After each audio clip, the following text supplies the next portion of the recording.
તો યાત્રાધામ ડાકોર રણછોડરાય મંદિરના દાગીના ચોરી પ્રકરણનો 20 વર્ષથી ભાગતો ફરતો આરોપી રાજેન્દ્ર રાજપત તિવારી ઉર્ફે નન્ને ઉત્તર પ્રદેશના જૌનપુરમાંથી ઝડપાઈ ગયો છે। મંદિરમાં રણછોડરાય પ્રભુના દાગીના અધિકારી તરીકે ફરજ બજાવતો હતો તો આ શખ્સનો પત્તા અને આંકડાના જુગારનો અઠંગ ખેલાડી હતો।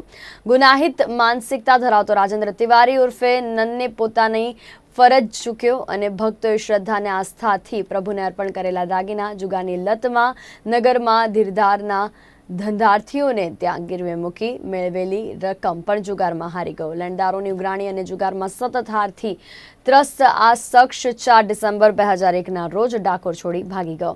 ડાકોર મંદિર અને મેનેજર મનુભાઈ ભટ્ટ દ્વારા તારીખ 9 ડિસેમ્બર 2001ના રોજ ડાકોર રણછોડરાય પોલીસ સ્ટેશનમાં કાયદેસરની ફરિયાદ આપવામાં આવી હતી। જેમાં ફરિયાદી મનુભાઈ એન ભટ્ટ ડાકોર ટેમ્પલના કમિટી મેનેજરે આ ફરિયાદ આપેલી। રણછોડરાયજીના મંદિરમાં